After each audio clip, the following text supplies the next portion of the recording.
Hey kids, the following program, although edited, contains scenes of nudity, sexuality, graphic violence, ritual, satanic behavior, supernatural, explicit sequences. We're all familiar with them. Some material may be unsuitable for people unaccustomed to viewing films so explicitly presented. Only you can judge if you're mature enough to witness the frank and revealing scenes. They wish to consider whether it should be viewed by under 17. Parental discretion is advised. Well, howdy, Schlockaholics. Welcome back to another episode of that classic Cutz, baby. Today, we're going to be talking about a pretty pivotal film for most horror fans. I think it shaped a lot of our taste as youngsters. Before we get to that, though, we're going to introduce our panel of guests here. No Cody or Brandon today. I think Cody's off on a movie shoot or something, and Brandon is otherwise indisposed. But we got Jack Hunter II, filmmaker extraordinaire, down here joining us. What's up, buddy? What up, what up, what up? And, chilling. Yeah. Living the dream. Do you guys get missed Sunday by afternoon, hurricane or whatever? kids don't go to school. I didn't get a goddamn thing. I sent you that thing. Man, they had us, the media fucking lies, obviously. But they just tried to scare tactic us, man. Like my kids were out of school for a fucking mist. A mist. That's what we got. A mist. I'll send you a meme I made through Facebook. You could show people here, but it was a fucking mist, literally. Oh, wow, man. Yeah, that's crazy. We don't even get snow days up here anymore if there's like 2 feet of snow. So it's just so wild. Really? That's definitely something I'm gonna have to get used to if I'm going to be spending time in the South, is the threat of fucking hurricanes. Never been in one. It's nothing, dude. It's just like a thunderstorm, a little wind. Okay, woo, so scary. Every time Louisiana hears the word hurricane, they get PTSD from literally 20 years ago, and they call it, the Hurricane Katrina. That shit didn't even affect us where we are, and people still want to. It's just ignorance, bro. It's just Yeah. I mean, I suppose you never know when they're gonna get serious, but just the idea of it is crazy to me. We just don't get weather like that up here. Don't you guys get like tornadoes? We don't mind the hurricanes. We get them. We do get them, but it's more or less like those are random. It's not like Oklahoma where it's every other fucking, every week. Like it's not. Right. It's not like that. But check out, I shared the screen, the meme I made on Facebook. I had to take it down because some people down south did get did kind of get hit, but yeah, we will rebuild, and it's just literally like a small puddle on my driveway the day after. Oh yeah. I imagine there's some of those survivalist people that take it super serious every time, and they start like recycling their piss Waterworld style or something. Oh, right there. There you are, Megan. Welcome to the show. Yeah, it looks like she lives on the Walmart was completely sold out.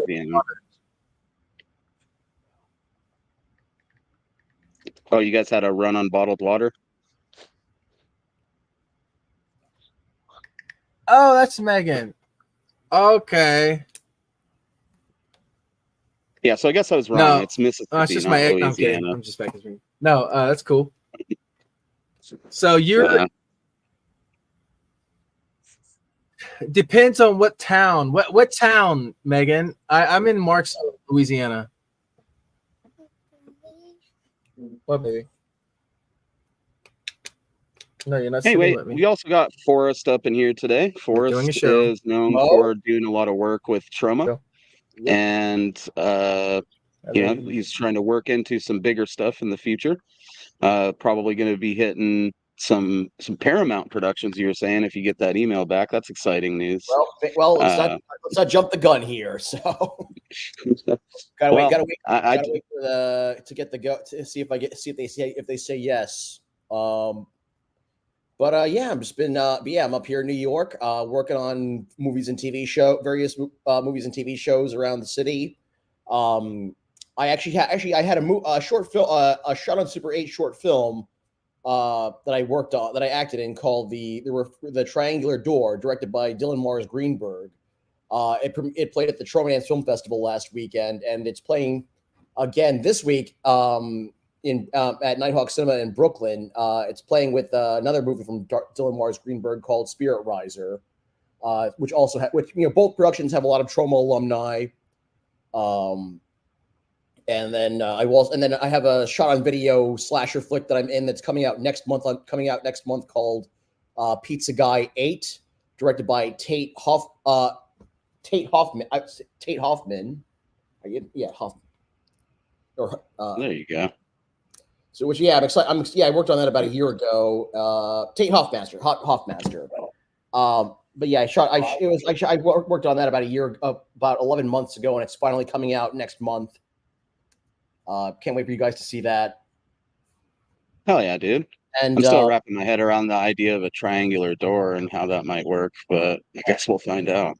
Yep. And then also I was also in the a couple weeks ago. Actually, a few weeks ago, we had the premiere of a new anthology from. I was in a new anthology film from Trauma called Bring on the Damned, which premiered at the Jersey City Horror Film Festival. It won Best Picture there. Nice, dude. That's pretty sick. So yeah, weren't you up at Trauma Dance just recently too? Yep, that's where Triangular Door played. Fuck yeah. It's all exciting stuff, dude. I love watching you guys mixing it up in different projects out there and whatnot. It looks like between you and Cody, we could probably end up covering half a year worth of movies. Filmographies. Yeah, it's gonna be good times. There's lots of fun stuff coming out. Yeah, I ain't involved in shit. I do this podcast, and I sure enjoy doing it. What was that you were saying there, Forrest? I would say, yeah, and then next, I would say, come March, you can come see. I'll be in the new season of Daredevil on Disney Plus. Odds are it'll just be chilling in my car. You'll just see my car if it's even in the shot. Yeah, though, dude, that's definitely exciting. What's up, Michael? It's always a pleasure to have him come bless the stream. I guess Megan is in base St. Louis, so yeah, have to find that on a map. You're 3 hours away from me. There you go. 3 hours away. I'll pop over there and bug you for a bit, dude. That'll be fun. Cool. Yes. And I got my Trauma revenue. You mentioned Trauma. I get $1. Yeah, I'm with Trauma. With one of my films. Awesome. $1.85, bro. Yes. Ballin'. Heck yeah, dude. You gotta get yourself an Arizona iced tea with that. Actually, I don't even think that's enough for an Arizona iced tea anymore. They've pretty drastically raised the price on those things. It's kind of tragic. I could go to the Dollar Tree and get me an energy drink, so that would work.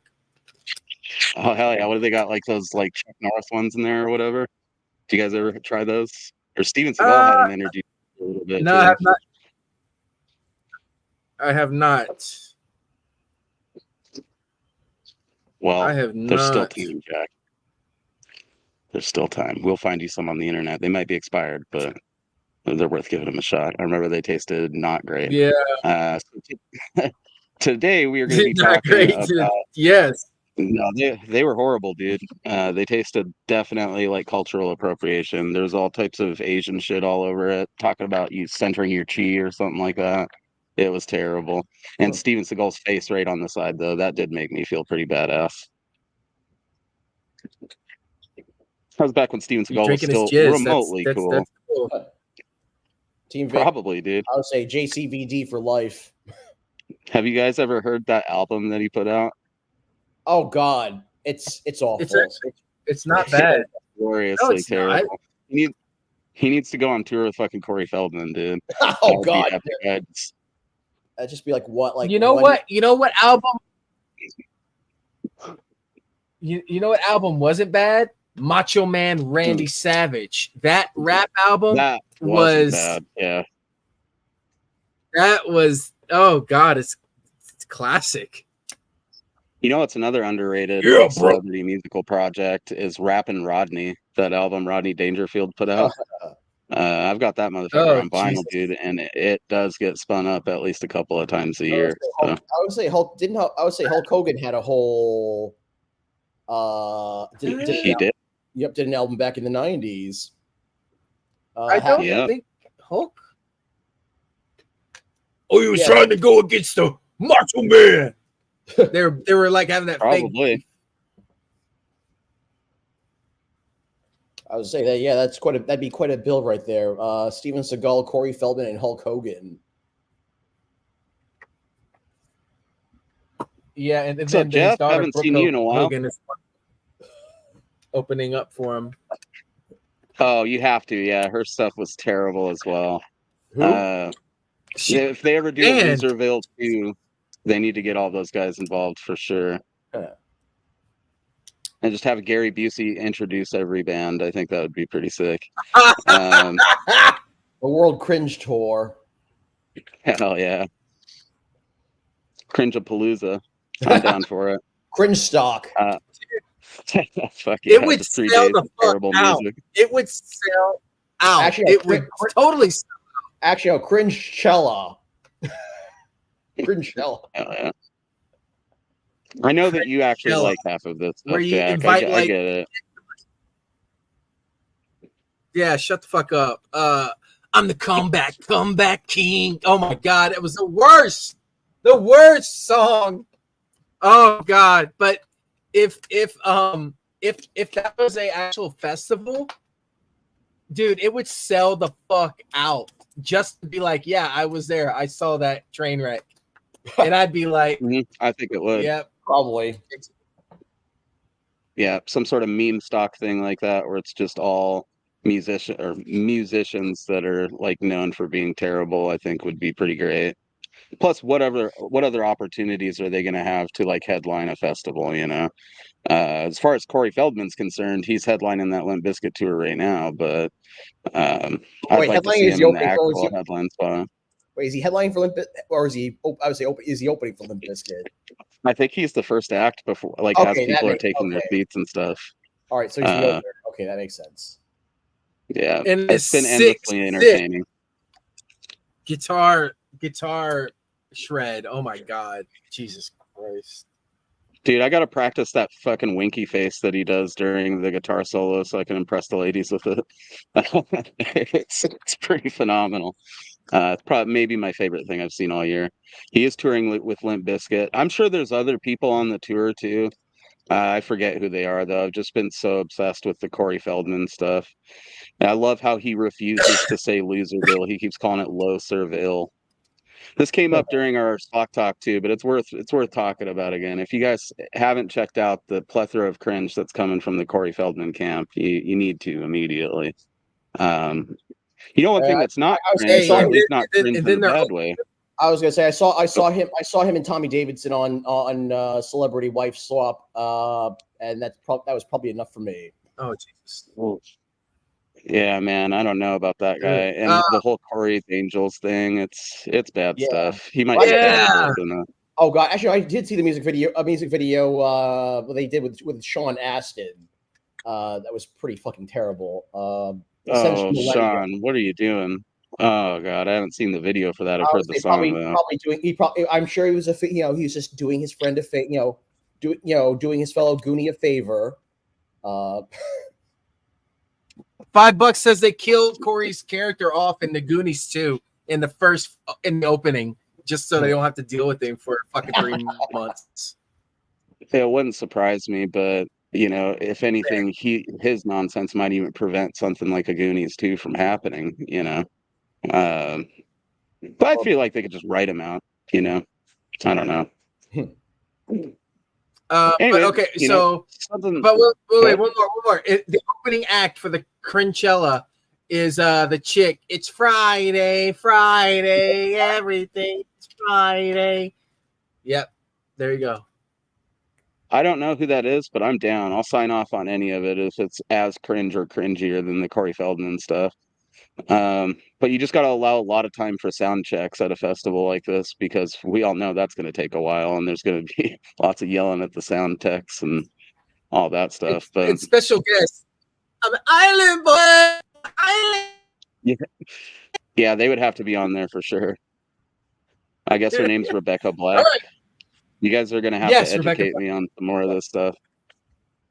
Oh, bro, you could show the song during this episode just for the hell of it when we get to a break. I'll send you the I don't link know in about private. that, man. Maybe I'll think about it. You're definitely more of a cringe historian than I am, though. So you'll definitely have to start sending me some of these links, and we'll put together our fan casted lineup for this festival. Megan could help. Actually, I nominate Chris Chan also on the for the lineup. Oh God, we gotta have some serious liability insurance if we're. I'm probably gonna burn in hell for saying that. He could do a Guitar Hero solo out there. It'll be fucking amazing, dude. Hey man, there's nothing wrong with us burning in hell as long as we have fun getting there. So speaking of entertainment that isn't cringe, we're going to be talking about Texas Chainsaw Massacre tonight. Obviously, we got to run that trailer to give you guys a little bit of the flavor. Then we'll run through the tail of the tape and we'll do our personal histories with it and whatnot. So here it is, the trailer for Tobe Hooper's 1974 classic, The Texas Chainsaw Massacre. What happened was true.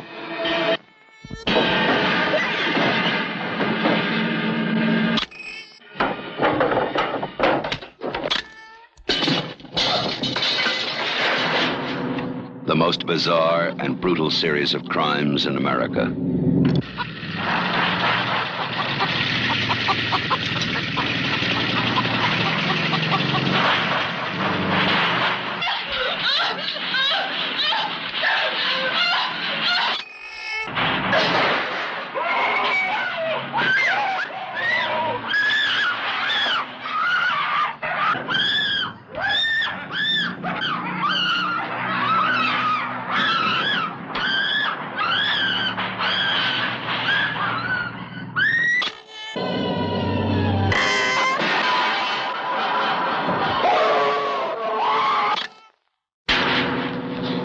Sally, I hear something. Stop! Stop! This is the movie that is just as real, just as close, Crazy! You gotta make it stop! just as terrifying as being there. Even if one of them survives, what will be left? The Texas Chainsaw Massacre. After you stop screaming, you'll start talking about it.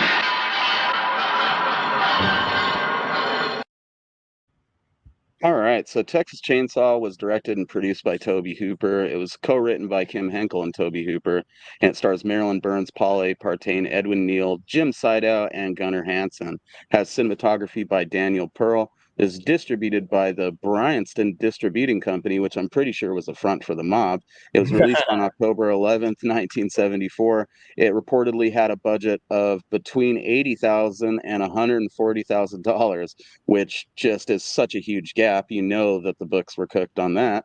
And it made somewhere in the neighborhood of $30 million, about 31. The backstory and the production hell of getting this out is pretty well known with Texas Chainsaw. They were young filmmakers, pretty much college students, if I remember right. And they mixed it up with some bad dudes to put this movie out. But I'm sure glad that they did, because it fucking rules. Forrest, what's your sort of personal history with Texas Chainsaw? Obviously, this isn't the first time that you watched it. When did you see it first, and how did you find it? Okay, so growing up, when I was I started getting into like horror and slashers when I was about 10, 11 years old. Started out with Friday the 13th and Halloween and Nightmare on Elm Street. But I knew of Texas Chainsaw Massacre. I always saw it at the video store. I always saw it at the video stores. But I did not see it until I was 13. But I remember the first time I saw it was I was 13 years old. It was actually a Friday the 13th. And I was in the middle of a Friday the 13th having a Friday the 13th marathon, and I was switching out tapes. I turned on my TV. I was switching out tapes. The Texas Chainsaw Massacre was on IFC, and so it was already like the movie was like more than halfway over, because when I turned it on, it was the scene where Leatherface is chasing Sally through the woods. But so I kind of just wait. So I decided not to start the next Friday the 13th. I just waited and watched the rest of the movie. I was just like, wow. I was just like, I knew like it was a very brutal, it was pretty brutal, very raw, very disturbing movie. And I was just blown by how raw it was. Like, it was so raw to 13-year-old me. Like, it was just very, very intense. Like, even though the movie was more than halfway over, but just like when I saw of Leatherface chasing Sally through the woods and her being tortured by the family, it was just it was a very intense, the whole thing was very intense. And eventually I did get around to watching the whole thing. I forget if I caught it on television again or if I just rented it. I think I might have rented it. And yeah, I've seen a good, and living in New York, we show, there's theaters here that show older horror movies all the time. So I've seen a good chunk. Well, I saw the remake and the prequel to the remake when they came out, but I've seen a good chunk of the sequels. Managed to go back and catch a good chunk of the sequels in theaters too. Yeah, with your rate of watching stuff, awesome shit in those New York theaters, right as we're talking about it, I'm surprised you didn't see this on the big screen at some point this week. That's usually how it works seen it on the big screen I actually have seen it on the big screen a few times, including Halloween, including a drive-in double feature with Halloween during COVID. So yeah, no, I would say on the big screen it's even better. On the big screen it's even better. I can imagine, dude. It is a special piece of horror media for sure. Like, I saw Texas Chainsaw as a little kid, and even then, it's very recognizable that it's got a lot more gross texture to it than a lot of horror films that you saw prior or since. I mean, it's not even as gory. It's not even as gory as the sequels. No, I don't think there's any gore in this movie. Actually, I mean, there's some, because I was watching it last night, and there is some blood splattering when Leatherface hacks up Franklin. But other than that, there's not that much gore. There isn't that much blood or gore in it. Yeah, and that makes it super convenient for TV broadcasts because they don't really need to cut anything out of it. I mean, there's like no nudity, there's no offensive, like explicit gore. If they ever had to trim this for a TV broadcast, it was maybe for time, but that would be about it, It's not even a long movie. No, it's really not. I think I was probably, I don't know, it might have been like 8 or something the first time I saw Texas Chainsaw, and it scared the shit out of me.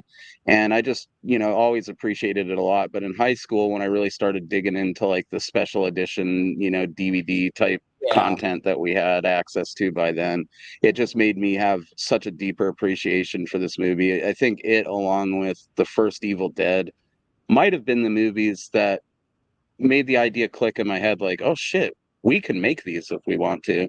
Like, they were just a bunch of kids making these movies, I would say I would say this and Halloween were among those. This Halloween and Toxic Avenger, and John Waters' early movies that made me kind of realize, hey, anybody can make a movie. You don't have to go to Hollywood or have $1 million to make one. Right. And this is also probably the first film that I realized movie shoots are not always easy. In fact, they're usually not, but this sounds like it was fucking grueling in that southern heat in that gross house with all the animal carcasses and everything like that. I mean, it's proper disgusting. I was gonna say, I think some of that furniture were made. Some of that furniture was made from actual medical cadavers. I have to look into that. But, I could believe it. Yeah, a lot of repurposed roadkill and stuff too. Mm-hmm. And it really results in a movie that you can almost taste when you're watching it. It truly is fucking grueling to sit through as well. Apparently, Toby Hooper. Apparently Toby Hooper said he reportedly went vegetarian for a few years after he made it. No, I can imagine, dude. I mean, when you've like smelled meat slow cooking in the Texas heat or whatever all day while you're shooting a movie, I don't imagine you're in the mood to just throw some on the grill. Incidentally, my laptop's actually sitting on a barbecue grill right now. I thought How that fitting. just made sense, and it was also what I had on hand, you know. So I had a good cow skull I was going to hang up back there, but I guess that carving it works, you Yeah, know. I It do was have I am wearing my leather face socks right now. fuck yeah, dude. Yeah, it is. It country's not wrong. It is one of the greatest horror movies ever. And as a native Texan, I can imagine it's quite the honor to For sure. have that as part of your guys' horror history down there. Toby Uh, Hooper. I would say Hooper walked so Robert Rodriguez and Richard Linklater could run. There you go. Yeah, that's accurate. Uh, so yeah, this has just always been sort of the gold standard for me of like disgusting independent horror films is Texas Chainsaw, and it's remained that since 1974. I think the movie was actually shot a couple of years earlier, but because of the whole bullshit with the mob folks or whatever, I think it took a while for it to actually get released, didn't it? And really, Toby and the crew didn't see much of any sort of payment from the movie because it just got swallowed up by the fucking mobsters that funded the thing. Uh, which I'm sure later in one's career would be a huge blow, but as an independent filmmaker, your first film, if it was seeing theatrical release, I think I'd have still been stoked on it either way, you know. Um, they don't seem Well, overly the mob bitter about obviously it. So. the mob obviously sold it off because Canon Films created the sequel, so which was not anything like the first one. Like they thought it would. Like Canon just when they took a film property, it just went to shit. And I would disagree with Texas Chainsaw. Me and Megan were actually talking about it last night, and I think man, do I love Texas Chainsaw too. Me, It's so me too. bonkers. I think that's the only. I mean, that's really. I mean, I'll admit I do have a soft spot. I did like 3 in the 2003 remake, but for me, two is the one I go back to, out of all the sequels. 2 is the one I go back to the most. I think it helped that first of all, Toby Hooper was involved, or he wrote and directed it, and also like he knew that the original was lightning. It was like there's no way he could replicate what he did with the original, so he just went gonzo with it. That he is, my lady. That he is. Yep. And those board games do look sick. I keep almost buying that Texas Chainsaw board game every time I'm at Barnes and Noble. I saw that at a comic book shop last weekend. I wanted to get it, but unfortunately, I don't really have anybody around me that I can get together and play board games with. Well, Forrest, let me tell you, bro. Okay, especially after the last couple of years, I am finally gearing up to do all the traveling I've been wanting to do for a long, long time, and I am definitely willing to make a stop in New York just to play that fucking board game with you. Do it. And go visit Trauma HQ or something. I think that'd be an awesome field trip. So plan on it, dude. It's a date. Yeah, I don't know. I think my most watched is oddly enough Next Generation. I think that movie is so much fun with Matthew McConaughey just going full out of his fucking mind batshit the entire time. But is it a good Texas Chainsaw movie? Probably not. No, it's a terrible sequel. But if I would say watch it if you're Matthew McConaughey or Renee Zellweger completist. Or if you just want to suck down some dad pops Yeah, and watch part a 3 really crazy fucking movie that makes almost no sense. Yeah, it's a good one. There's like one. Didn't they have that Last Rocket song? Go ahead, sorry. Which one? Oh, didn't mean to step on you there. Part, it's okay. Part 3, I like it, but there's a victim in there that Me Too'd me back in 2008. When I was in the Navy, I was living out there in California. I can't tell you. I'm not going to say the name, but the story is pretty much that he and I were in email, and like I interviewed him on my show and stuff back then on Now Live, and he was drunk one night and he called me and he's like, "Hey, after you get out of the Navy, if you want to become a movie star, you can, come live with me and be my my boy toy, and I'll get you in all these films that you want to be in." And this took a dark turn. Yeah. But you know. I'm I was sorry gonna- about that, Jack. That's Yeah, I'm not sorry to laughing hear because that. it's funny. It's nervous laughter, I promise. That's pretty That wild. that sucks that happened to you, dude. Yeah, that's fucked up. Yeah, I he guess it still is, listens you to this know, day. He still, that does sound very spacey like Megan. I agree. Um, I don't know. I've never understood, you know, it's while we're on the it was subject, someone I've I never looked understood. up to. Him. Okay. No, It was someone you I what? actually looked up to him up until that point. I looked up to because he's you know he was killed by Jason. He was in the Friday the 13th series. You know, Night of Living Dead, the remake with Tony Todd. You know, and you know I've watched this guy my entire life, and I thought he was I thought it was really cool. I mean, we're on a personal level. Like he had my number and everything, and then he did that shit, and it was just like every time I see his fucking name on a movie, even at almost 40 years old, if I ever see him again, which I never saw him though, that's the crazy thing. But he saw me on MySpace and my pictures and shit and all that. So if I do ever see him at a convention one day, I'm gonna fuck him up, and I have every right to. Yeah, I mean, it would have been different if he just shot his shot but didn't try to leverage his position against you, man. That's what I don't get with these famous people that always fuck up like that. Like, obviously, it's worked for some of them, so that's why they, perpetuate the creepy behavior. But why not just, proposition the person to hook up without bringing in the fact that you'll put them in a bunch of movies or something? Then it would just be that Yeah. he hit on you and you turned him down. But the fact that he tried to leverage your passion against you to, get involved in some spicy sailor stuff or something, that's not cool, buddy. I know who you're talking about. I do remember you Mm-hmm. mentioning it before, and I do, like a lot of that guy's movies, but also, fuck him. Like that's pretty greasy way to go about that. Uh, Country says I was able to get a TCM mask. It may have been a 2003 variation, but Leatherface is still Leatherface, so I'll take a win. Even made arm guards to go with it since I already had an apron. I like the 2003 one, man. I don't know. I'm one of those weirdos. Me Like me too. and Megan were talking about it last night. I like every Texas Chainsaw movie on some level. I think if I had to pick a least favorite, it's probably that newest one that they did. But that's only because I liked the other ones better. It's not because it's terrible or anything, but they're all fun in their own way. Even that random just one that's called Leatherface or whatever. Yeah, I remember you talking about that, Jack. I just saw the private chat. Michael says better to stand Okay. on your feet and make your own way than to drop to your knees and make it the hard way.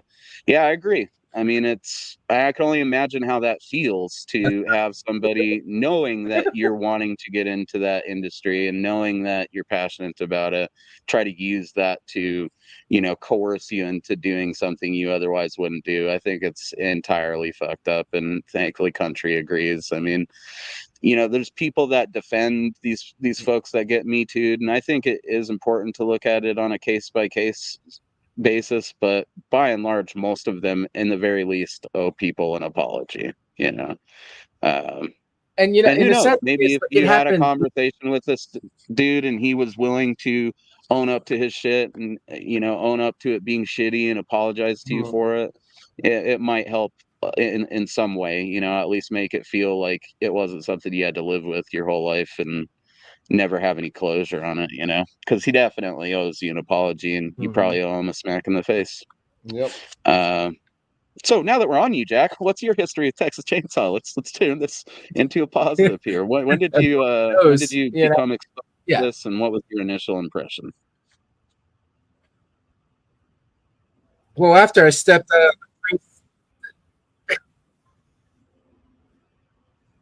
after I stepped out of the priest confession booth, I was never the same. So I had to get my brain to look differently. No, I was around just like Forrest. I was like 12 or 13. No, I wasn't 13, but I had a sleepover for my birthday. I'd have one every year with my friends, and we rented the VHS of first TCM. And I thought I remember looking at the movie and being like, this is weird. Like, I don't love it, but I don't hate it. And just to see, like, what I like about it is they gave no fucks when making it. You know, there was very cringy things about this, especially the guy in a wheelchair, which was the most annoying thing of all time to Oh me. my God, Franklin fucking Nobody wants sucks, Franklin. He dude. was the worst character to me, and I'm glad he died. Spoiler alert, you He's know, right only 40 there years with later. what is But it? Fucking you know, Bob I from just House by the Cemetery. That little kid, like Oh, we Bob. one of these days we got to do a list yes, where we just showcase all the most but fucking annoying horror characters.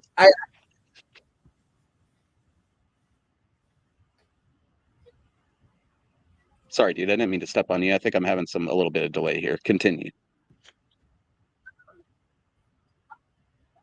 yeah, and I just saw a video from like the guy reminds me of the fat kid that gets killed in.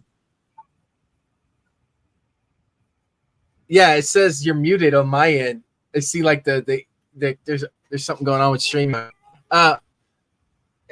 What, Aaron? But yeah, I think him and the character from Friday, the new chapter, the fat kid that gets killed.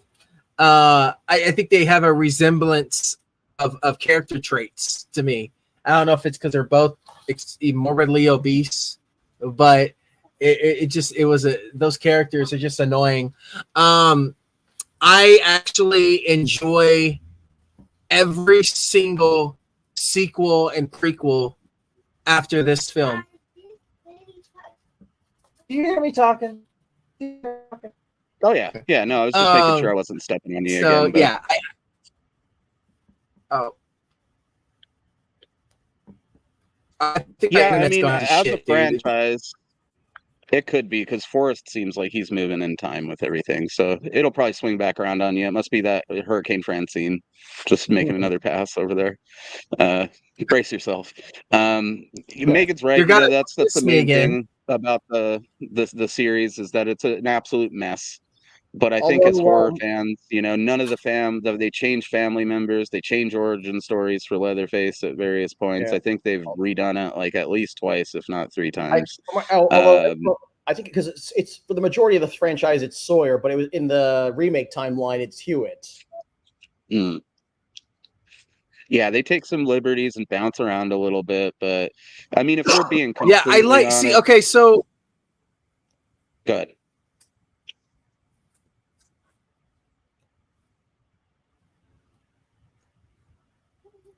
No, I will say the one thing that annoyed me about the sequels in Texas Chainsaw, they intentionally didn't show the dates in the opening scene of them from like the 1970s, and it was supposed to be taking place like 7 years later or 17 years later or some shit, and clearly it wasn't.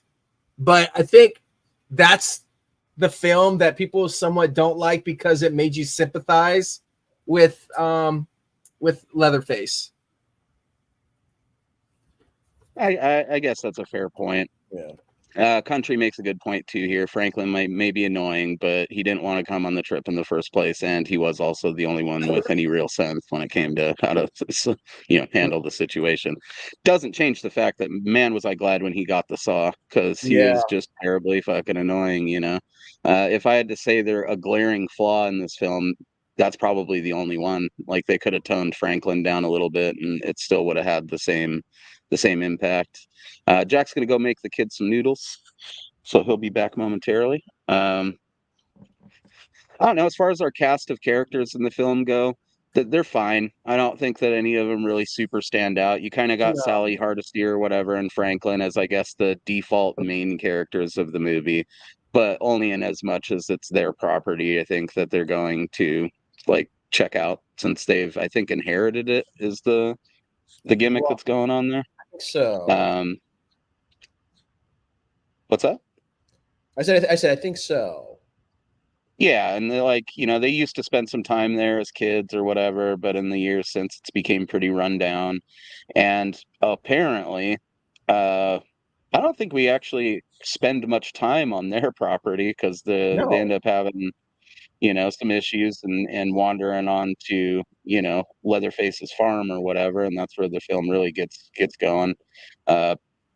I'm still very much in the camp of at least the first murder is kind of justified. They were straight up fucking trespassing unannounced, and uh, you know, I would argue that you kind of sympathized for Leatherface a little. This one, a lot of people have made the point that he's clearly like not mentally well and just in a bad state of things. There's a lot of stress going on in their family because the slaughterhouse is closed and they're desperate for food.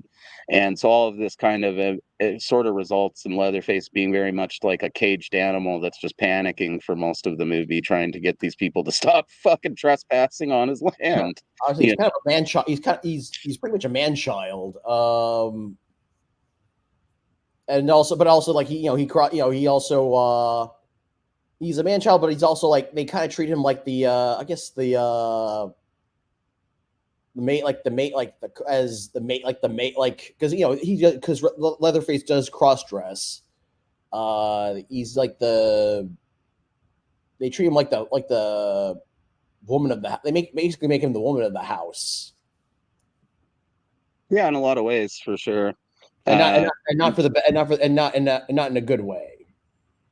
No, I mean the stuff we see take place on screen is horrendous enough, so you can only imagine what might have been going on behind the scenes, And I mean, other than that, we're introduced to also, I guess, the rest of the family at different points.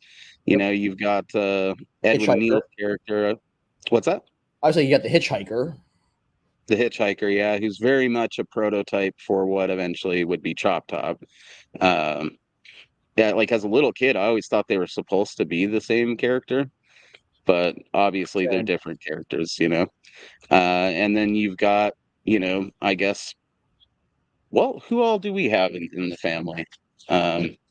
This film is very grueling to watch, and it builds into a level of insanity where you'd be forgiven if you're not exactly keeping track of the cast of characters at a certain point. You got the hitchhiker, you got Old Man played by Jim Seidow, you got Gunnar Hansen as Leatherface, John Dugan as Grandma, and I feel like there's like one other family member. Grandpa. There's the Grandpa. If we all count the corpse of their grandma, I guess, she is in the attic chilling with Grandpa. So, and I feel like in the world of Texas Chainsaw, she counts as a character, and then you've got the house that, they live in, which is probably one of the most magnificently disgusting sets ever designed in the history of horror cinema, man. On a shoestring budget.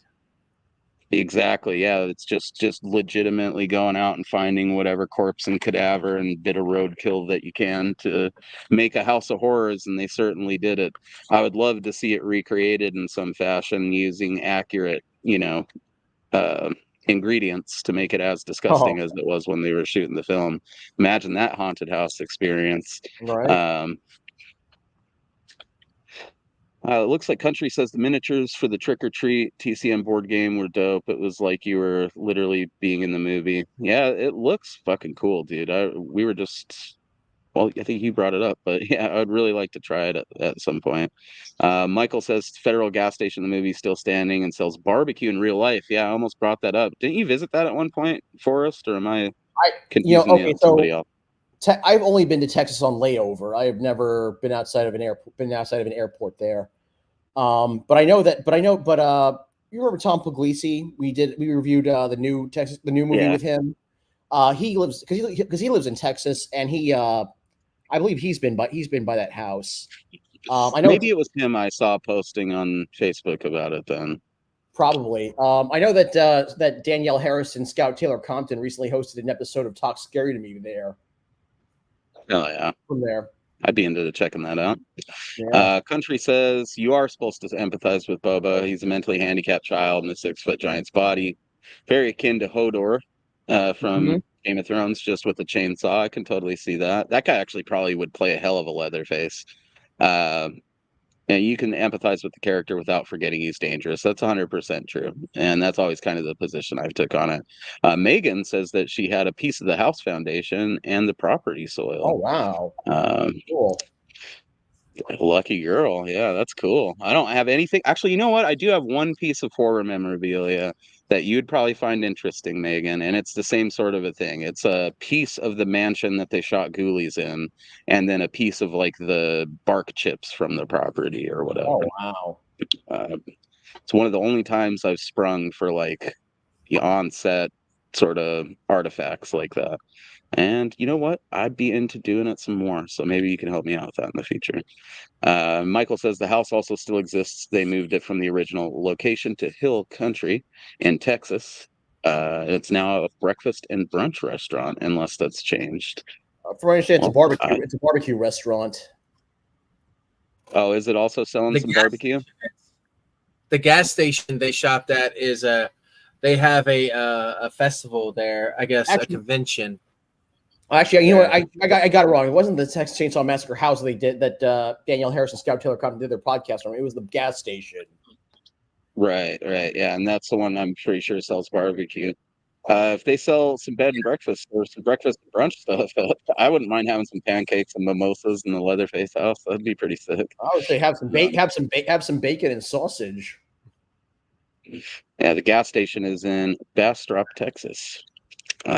So it might be fun to go on a little TCM tour down there one day. Yeah, I've only ever been to Texas once, and it was just driving through. So I saw an armadillo though. That was pretty dope.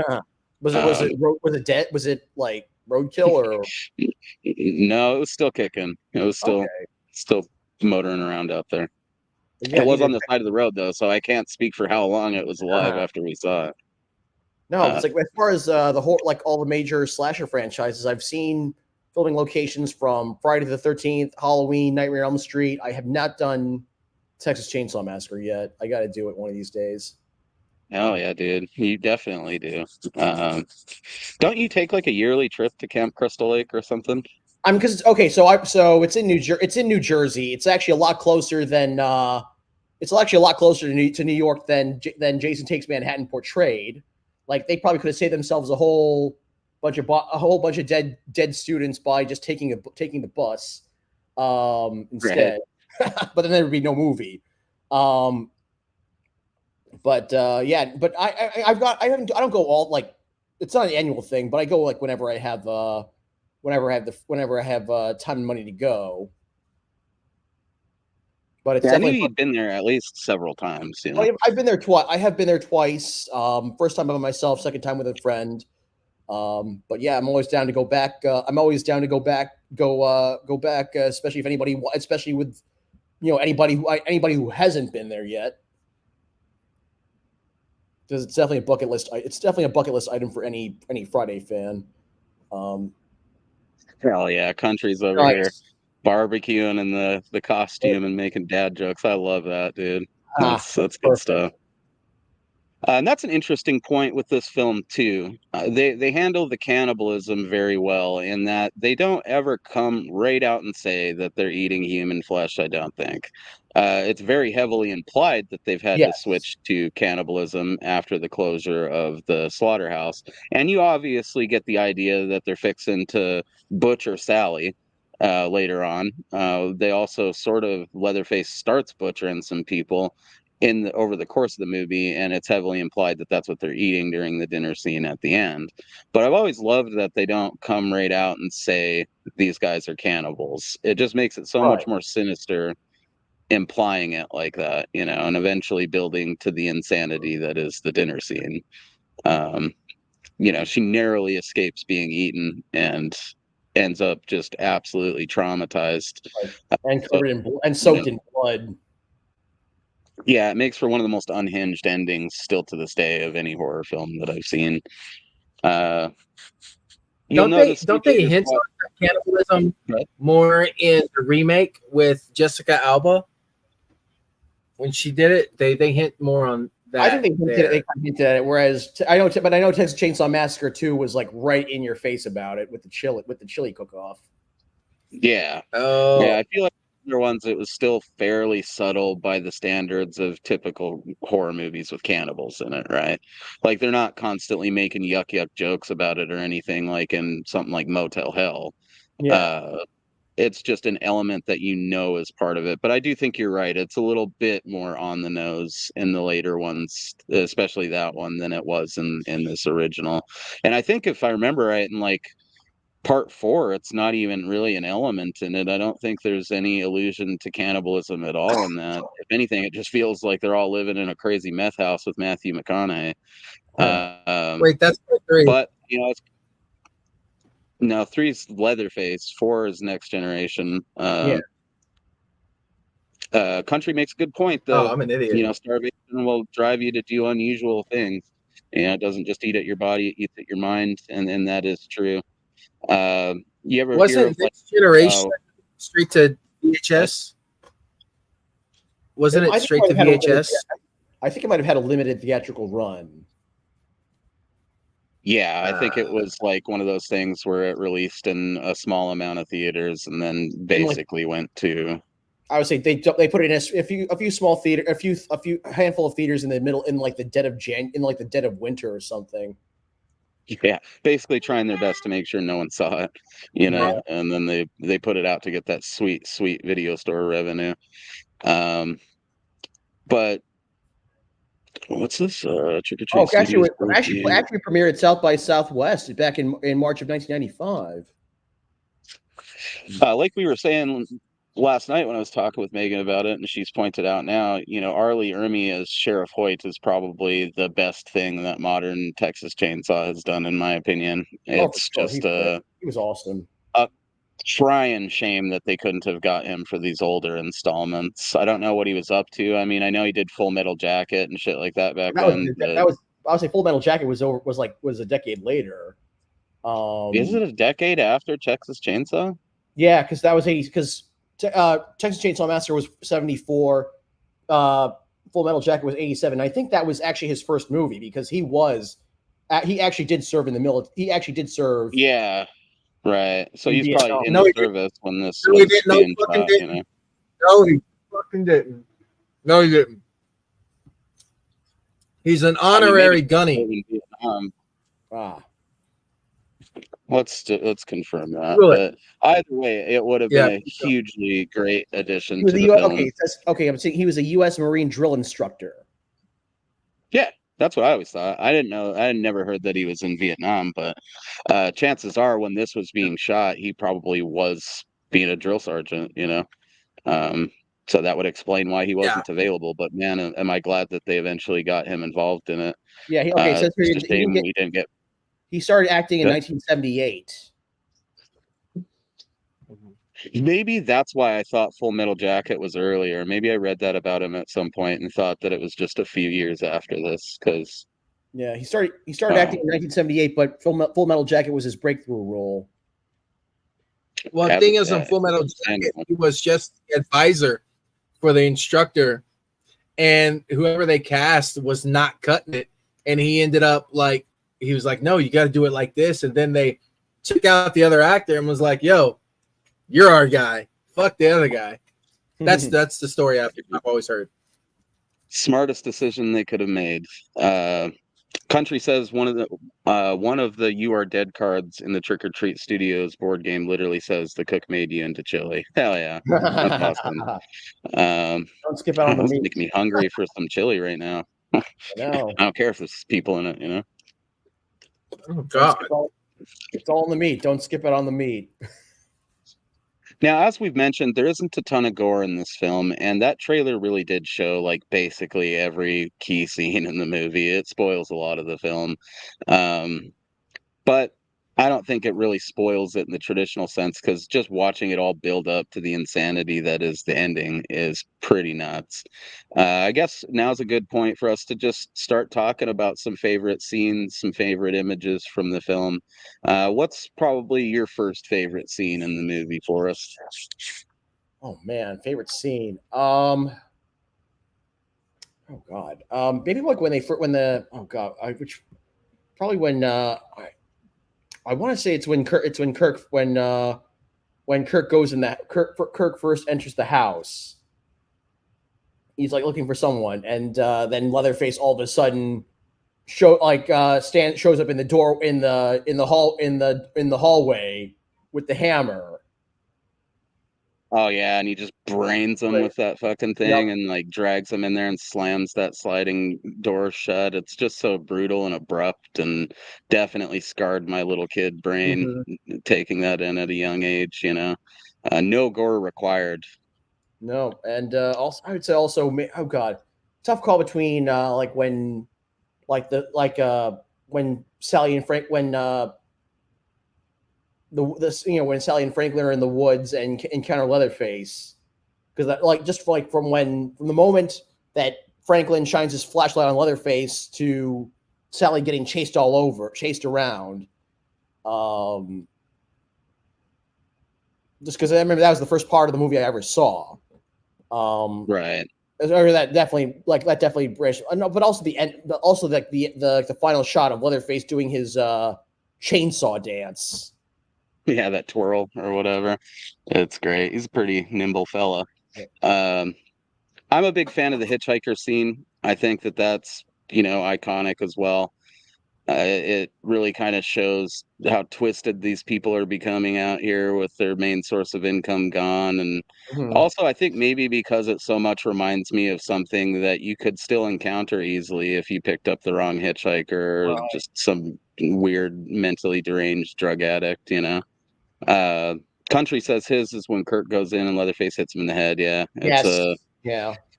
just incredibly brutal without showing, I don't think, any blood in that scene. No. It's just all blunt force trauma and sliding doors, man, but that's all you need. What about you, Jack? You got any particularly favorite bits in the film?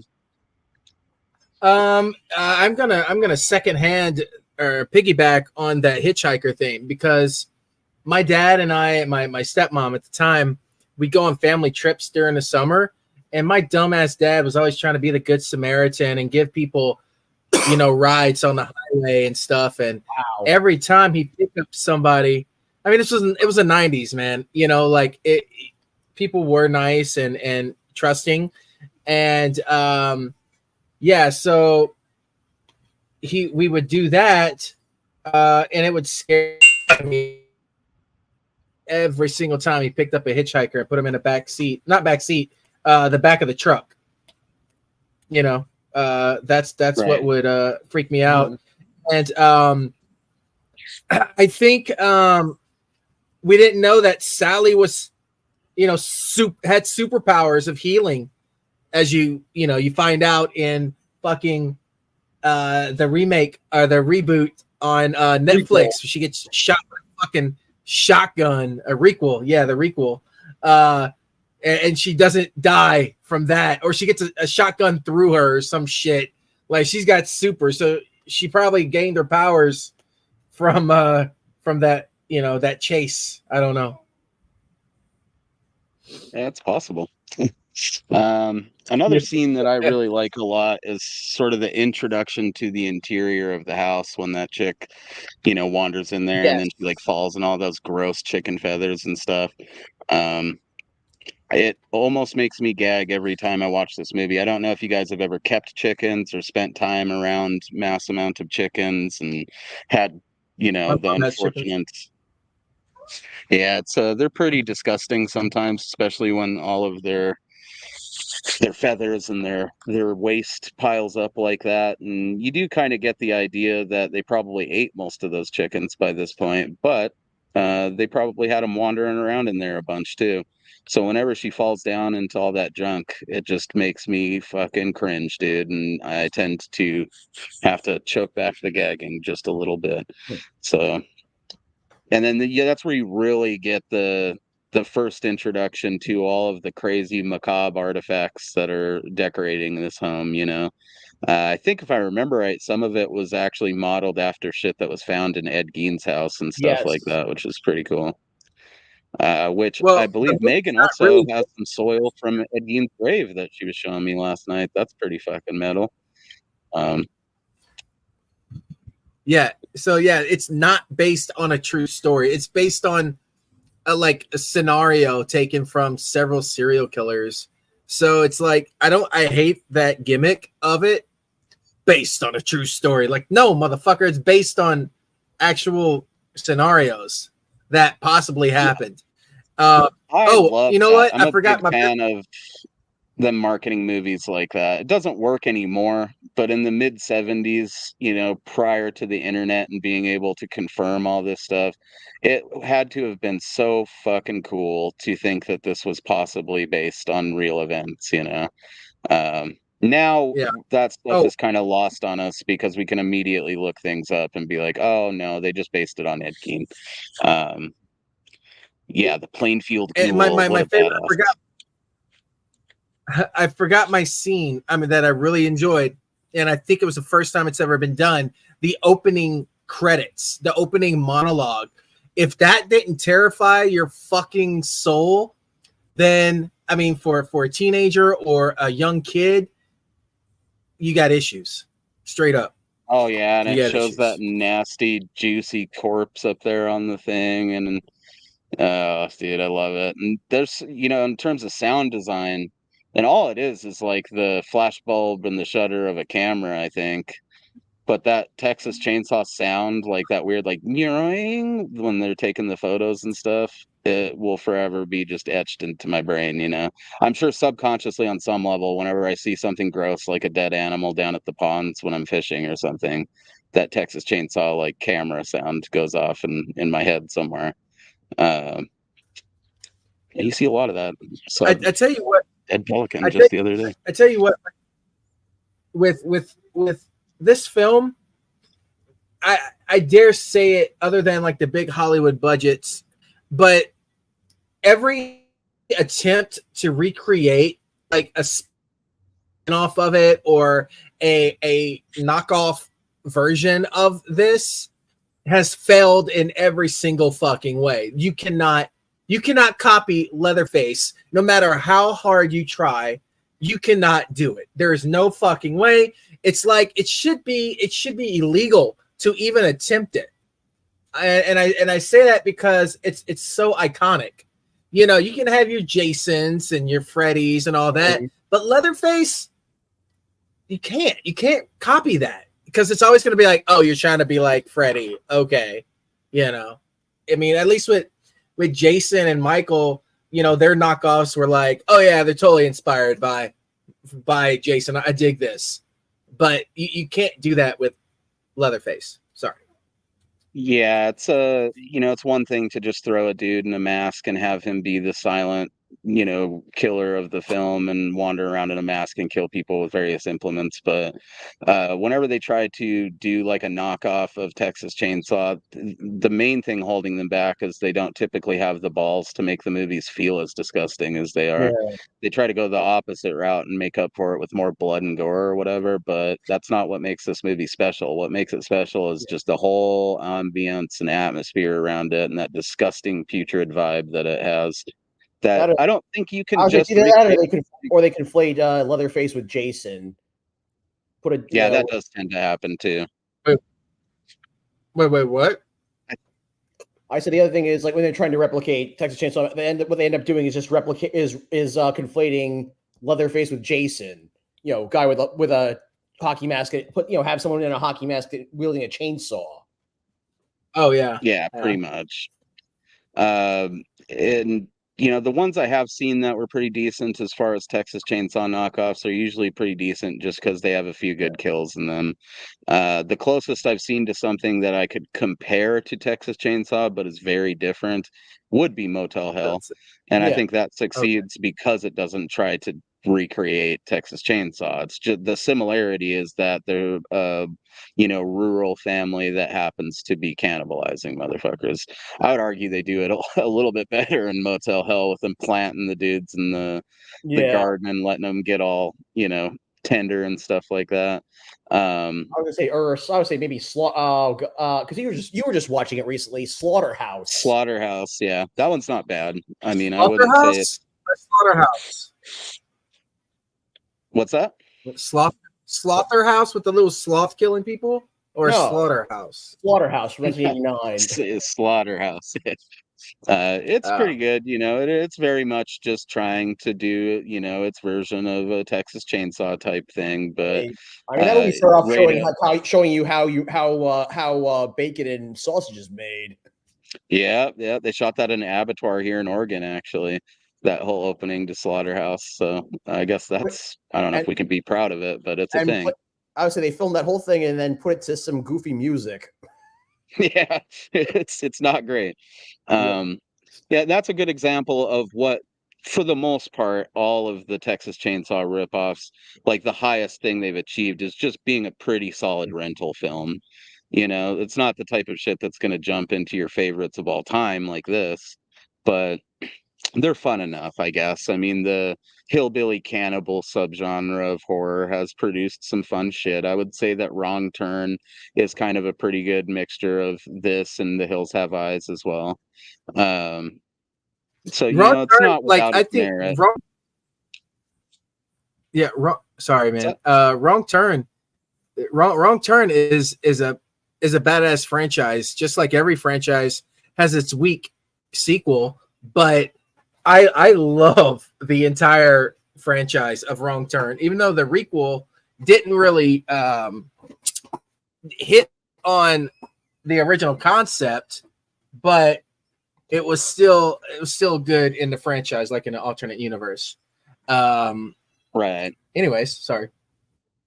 No, you make a good point there, man. And I like all of the Wrong Turn movies, so I would say next to maybe Motel Hell, that's probably the other like adjacent to Texas Chainsaw thing that I would say is the best. Like other than that, most of them are pretty forgettable because you can't really recapture what was the lightning in a bottle that came with this film. Fuck, even they couldn't do it themselves. So that Right? says a lot Yeah. about it.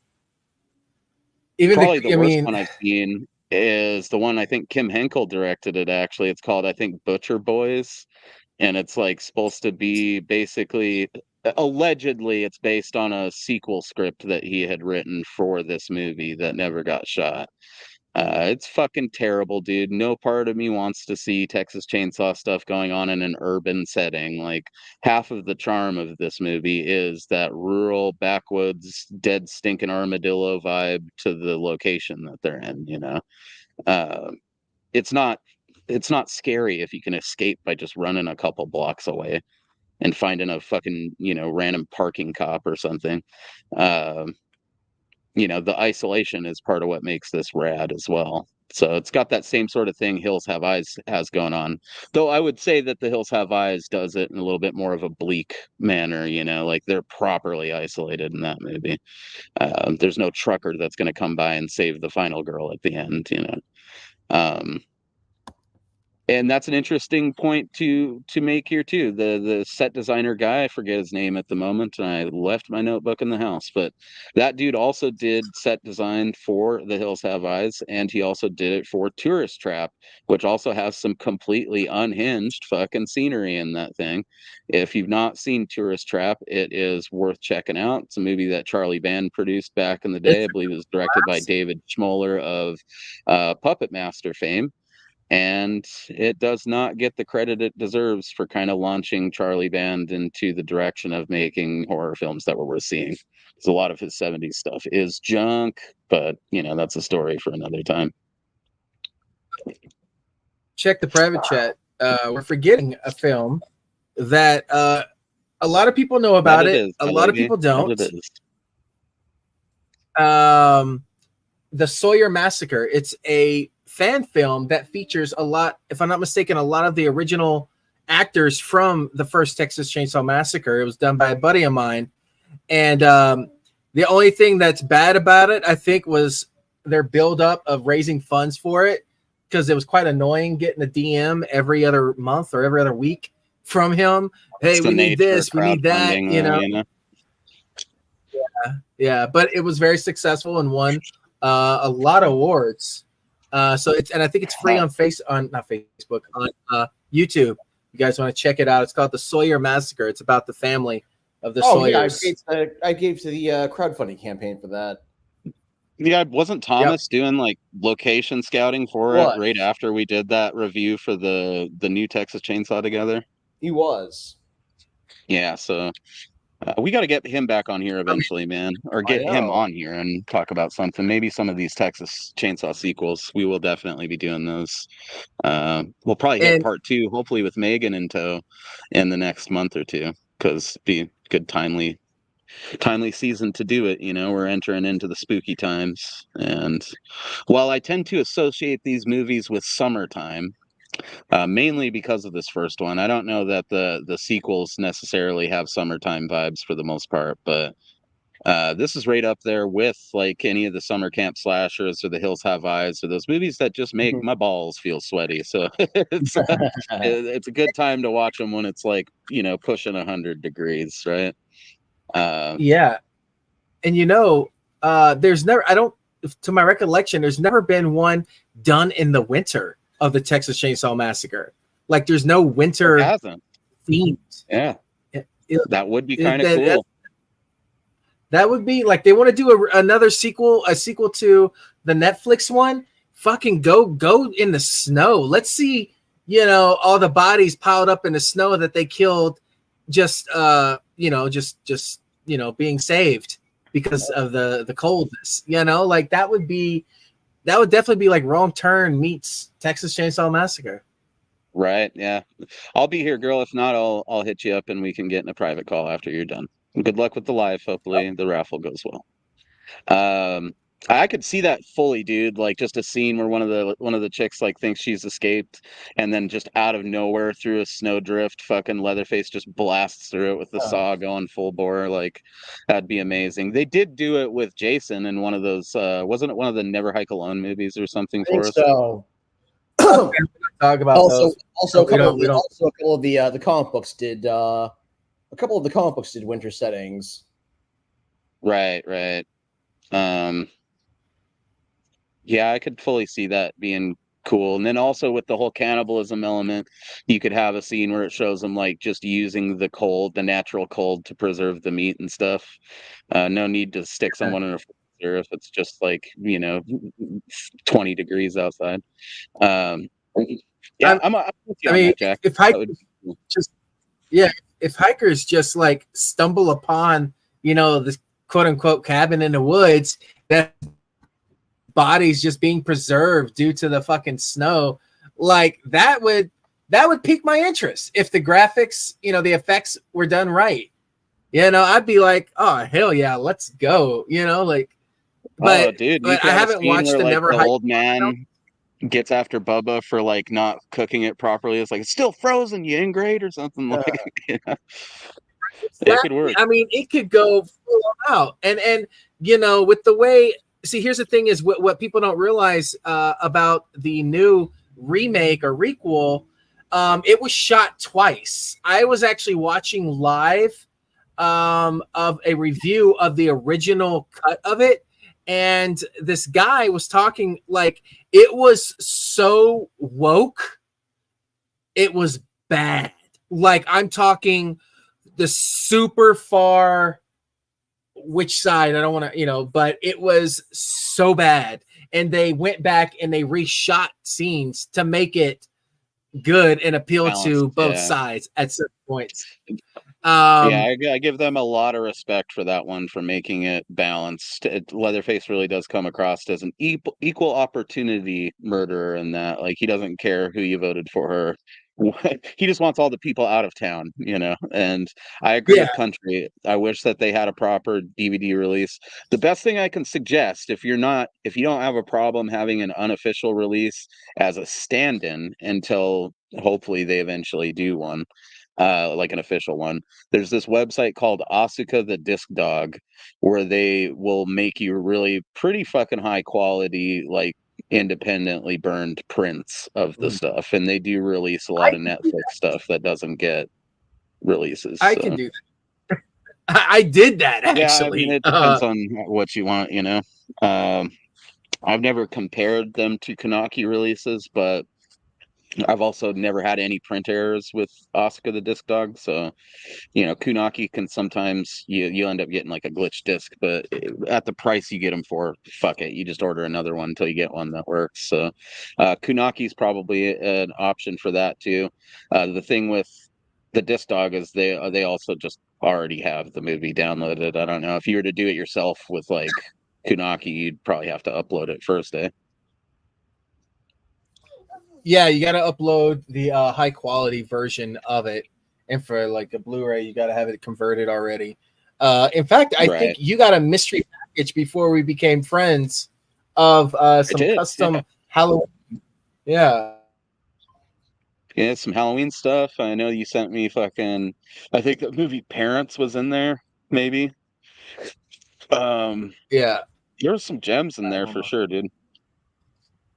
And I actually didn't have the newer Halloween movies at the time, and still have never upgraded them because I'm not a huge Halloween fan. So those versions you sent me are still the ones that are standing in the collection. You know, I have no problem personally buying an unofficial release if one doesn't exist. So if you have the ability to upload it yourself, country, Kunaki will work, but Asuka the Disc Dog's a good option if you don't want to go through all that. They also do a pretty good job of making the cases look like they're actual Netflix releases, you know. So I wish Netflix would be more on the ball with that shit, or just streaming services in general. If you're gonna release a fucking, you know, an installment in a major horror franchise, they should know that all of us are into collecting physical media for the most part. Yeah. So you would think a official release would be top of their priority list, but I guess not. Yeah. I guess why don't they do to Shudder? What? Sorry.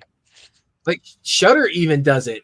Like, why the fuck wouldn't Netflix? Shudder is like at the bottom scale, and Netflix is up here, dude. If they would release all the, you know, I won't say Marvel shows, but like all their hits, their series, their Wednesdays, fucking you know, dude, it would make them so much fucking money. Yeah. I know, dude. I mean, have they even released all the seasons of Stranger Things? I don't think they have.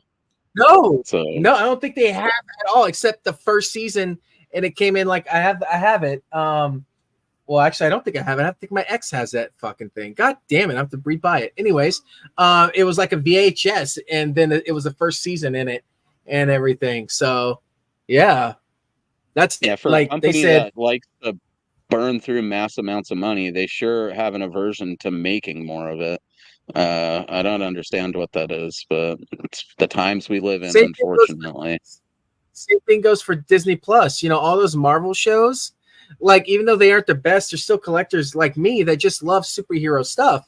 And, you know, when the internet goes out, what do you know, it's shit we like to put on to make us feel good. And if they would release it, we would buy it. Like Loki season 1 and 2, Moonwalker, Moon Knight, you know, WandaVision. You have to buy literal bootlegs of those series on eBay in order to own them. Yeah, it's a sad state of affairs, man. I mean, at least Disney still does release physical releases of a lot of their older movies and some of the newer stuff, but so you're familiar with this kind of stuff, country. I actually wouldn't mind a DVD collection for the Godzilla trilogy as well. It's one of the only Godzilla pieces of media that I don't own because, well, the reasons we're discussing. It fucking sucks. I have a pretty huge dislike for Netflix in that department as well. Like, if you're gonna, I don't know, man. I guess you could understand some logic in it, in that a lot of these big box stores where they would sell that stuff are drastically downsizing their physical media or doing away with it altogether. But Netflix knows damn well that we would still order that stuff online, so they don't need to sell it in Target. They don't need to sell it at Best Buy. They could just sell it directly to us and probably make even more money. So I just don't get it. Target. Yeah. I'd buy all the seasons of You. I would totally do it. It's I still gotta finish. I think it was season 3 or season 4, one of them. I still gotta finish it, but it's like I fucking love that show, you know. And you know, I think that, and you know what? Probably the reason why they do it is because people would cancel their subscriptions, or they think people would, and just buy the DVDs instead of paying the fucking, you know, $800 a year for their service. Or is it? Yeah, it's about that's 800. Fully their logic, dude. I hadn't even thought of it till you just said it right now, but I bet you that that's exactly what they're thinking. But in reality, it'd be like 5 dudes in a basement like us that fucking want just collect horror films. It's not going to affect their bottom line at all, you know. Right, and people are really pissed off that the new TCM didn't get a DVD release or Blu-ray, even though it wasn't panned very well for people. It's still something to have in people's collection that have collected every fucking version of it. You know, they obviously have the rights to it, so why not put that in a special edition box set that people will pay $150 for every single TCM film in one thing, and it could be in the plus from the new film. It could be in that. It would look badass. I'm sure though it's an issue with distributors since the franchise is so fragmented, like in terms of continuity, production companies, distributors, like you'd have to get Amazon, New Line, and Lionsgate and whoever else did the other movies all on board. But it's Netflix. Who the fuck is saying no to Netflix? I'm sure if we ever do see a physical of the new TCM, it will be in that sort of a situation, though. Like all those companies will band together to do some sort of a box set. I mean, we've seen it with Friday the 13th and Halloween. Yeah, those were the Friday the 13th was definitely one example I was thinking of. So it's possible. It's just I don't think we're going to see it from Netflix is the problem. They did the Fear Street stuff too, right? Did they even release that? Yeah, they did it. It's not out. I mean, it's out, but the whole their part 2 of the other Fear Street films, they're actually filming right now. So I think, I wouldn't be surprised if they just dropped the Fear Street films in October, because apparently they were filming over the summer or they're done filming.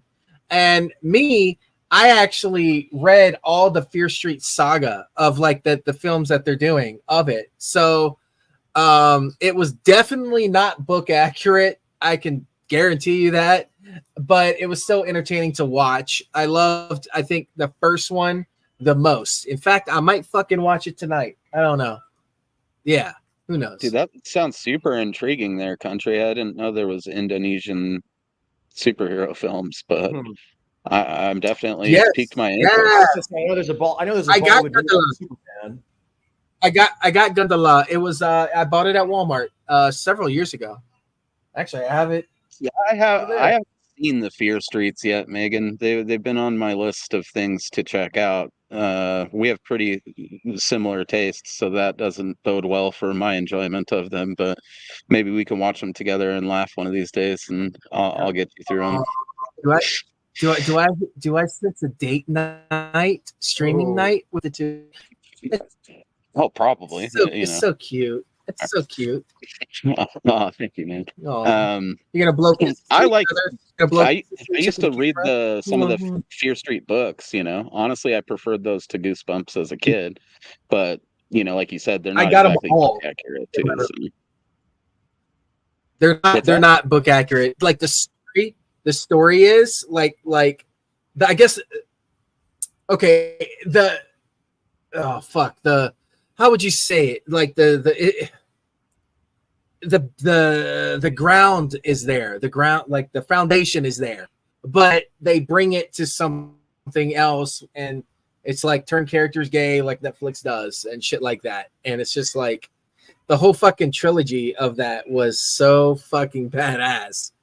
But because it's a story being told throughout these 3 books, and if you were reading them, it was great.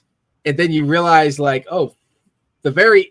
doesn't end like the book ends. The ending of the book was, the first trilogy, the 3rd book, it was kind of fucked up, like what they did.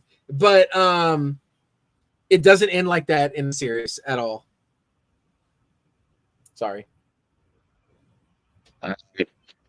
So I guess, to close this out, it'd be a good point for us to list our favorite TCM movie and our least favorite. We'll start with you, Forrest. If you had to pick a favorite in the franchise, which one would it be?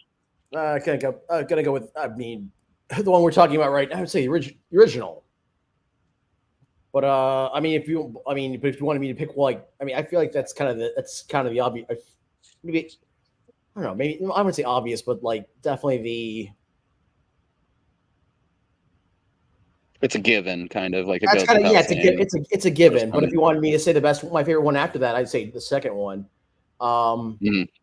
Least favorite, probably either I would say either next gen. I would say either Next Generation or oh god, what was that? It was oh god, I'm trying to remember that last. It was either no, I would say either Leatherface. I would say either Next Generation or Leatherface, the 2017 Leatherface. That's fair. Yeah, it's definitely fair. It's just That isn't great. I liked it for whatever reason, but it's for me, it didn't stand. It's probably to me, Leatherface the 2017 movie just did not stand out to me. Yeah. What about you, Jack? I would pretty much echo everything Forrest just said. I mean, I love this first one, but it's sort of like trying to stack the Evil Dead movie, like the first one, against the sequels or the TV show, you know? Like, obviously, I love the first Evil Dead, so I wouldn't even rank that because it stands in a league of its own. Really, I'll admit, I actually put Evil Dead 2 and Army of Darkness over the original in terms Blasphemy. You get out of here. You get out of here and you don't come back. No, I'm just kidding. Facts. Facts. Anyways, Mark, what? What anarchy? Oh no, go for it. but I'll be honest, though, there's never been a bad Evil Dead. There's never been a bad Evil Dead movie. All right, you're redeemed. I'll allow it. Looks like maybe okay, in the same camp. So I think that I have two top ones, and I absolutely loved the 2017 Leatherface. A lot of people hated it because, oh, well, blah, blah, blah, blah, blah. Everybody's got something to bitch and moan and complain about. You're never going to appease the fans. I mean, they could literally do the original Massacre shot for shot, and it still would piss people off somehow. But I liked it for what it was and the whole bait and switch they did at the end. But now that I'm looking at the poster, it was revealed the entire time on who Leatherface was. It shows it on the poster. Even when they were marketing it, we just didn't pick it up. We all thought it was the big fat kid in it. That was Leatherface. Yeah. And my other favorite one is Texas Chainsaw. I just 3D. Maybe it's the act. Huh? Which one? 3D? Yeah. The third one in the new trilogy, I'd say. I think that one exists. To me, it's got a good story, and it's like, you know, I think because it literally revolves around family, like sticking with your family, good or bad, you have to protect them, you know. And it's just one of those things I really like. And my least favorite is obviously, I think, part. You know? Fuck. We don't, man. Nah, hell, no. Don't you dare desecrate Texas Chainsaw with that. No. You know what, Forrest? We should both leave after that statement. We should probably just bow down here. That'd be a hell of a crossover right there, dude. Fucking Leatherface versus Dom from Fast and the Furious. I'd watch that. Family. Family. All right. He's spitting bars. Yeah, I think the least favorite one is part 3. That one with that actor in it. Oh, really? I liked it. Yeah, because I can't watch it without you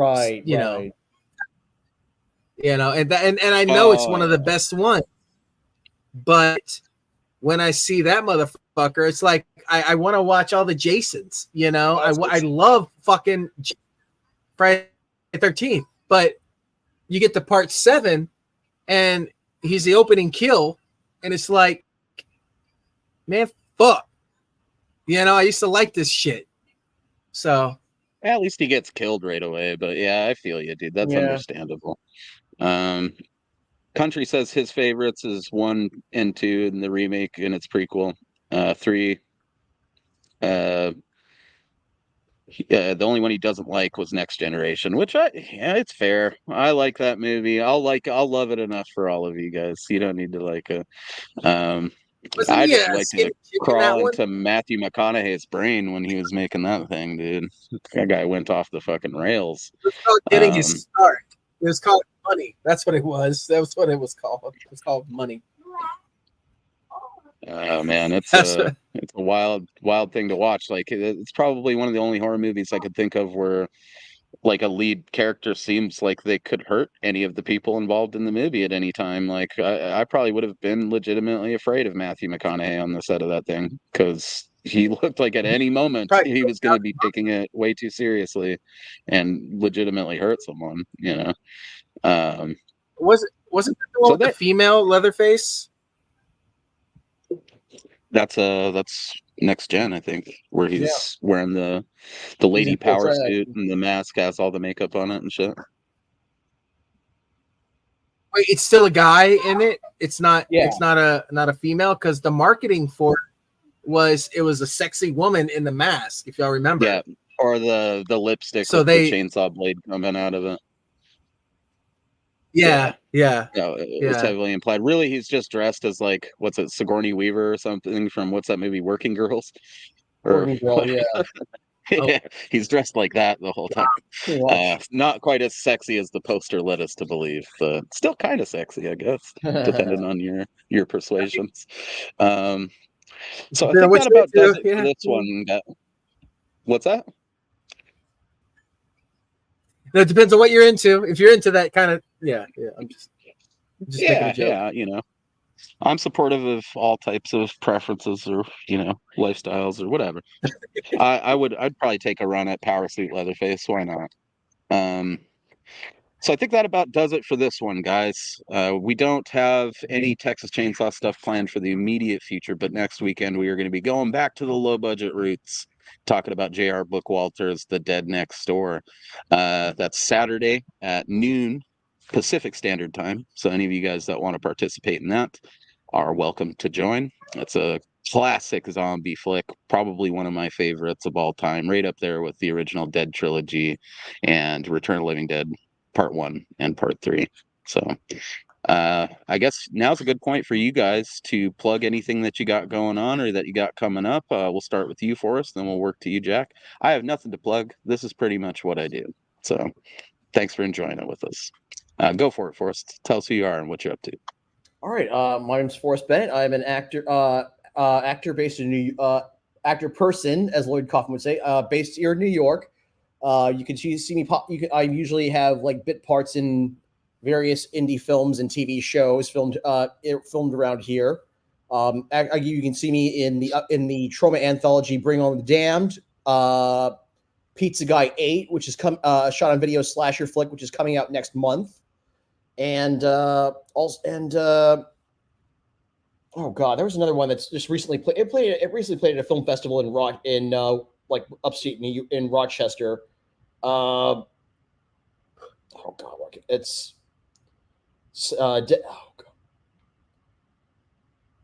Black Eyed Susan. It's from Vinegar. It's a brand new horror movie from Vinegar Syndrome, directed by Scooter McCrae. I'm always just busy. I'm always popping up and I'm always busy and got something going on. I've always got something going on. Cool. For me, Right on, you can check What out. about you, Jack? You can check me out on Tubi. Just type in my name, Jack Hunter. All my films are there. Most of them. A lot of the Paranoia tapes, which I know Mo isn't a huge fan of, but I have I thought 11 it was of the them. paranormal tapes. Shut the fuck up! God damn it! Fuck you! Fuck you! Anyways, my new one, Blamed. Yeah, you ain't done it in like a year and a half, man. So fuck you. I know. I got all nostalgic doing it right now. I know, right? Fucker.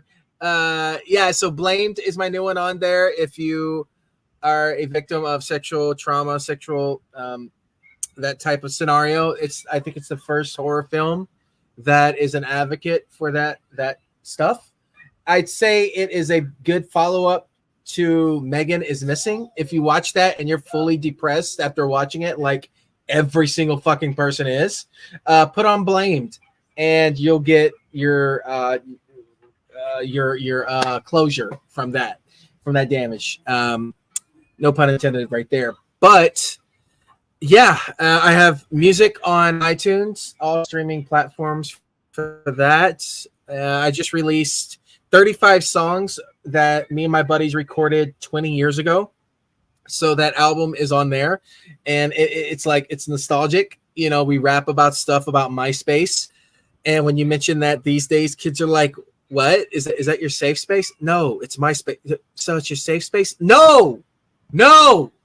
Look, we were coding at fucking 17 years old to make our profile legit.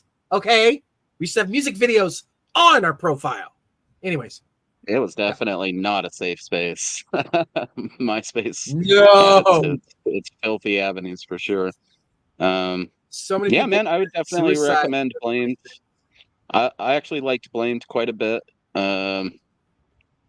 It's, you get out there and check out Jack's stuff. And I didn't dislike all of the Paranoia tapes, Jack. I liked some of them. I remember a certain comment. I can bring it back up to you, but we won't talk about that. I still own them. They're still on the shelf. I didn't chuck them in the bin or anything, so it's a good vote of confidence in their favor. I guess the only thing I could plug other than, what we got coming up next week is go check out our Waxwork discussion. Jack was also on for that one. I thought it was a good time. We covered that movie pretty well. As far as other classic Cutz stuff goes, I'm not exactly sure what we got going on in the near future other than Waxwork 2. We got to cover that at some point. So you'll probably see that in the next couple of weeks, and then probably some of these Texas Chainsaw sequels and things like that. So something to look forward to. Also, definitely going to be covering The Thing and several other movies that work well with the colder months of the year once those are upon us. So lots of good times, lots of cool stuff to look forward to. Hopefully you guys have enjoyed this. We will see you back here real soon. Thanks for watching.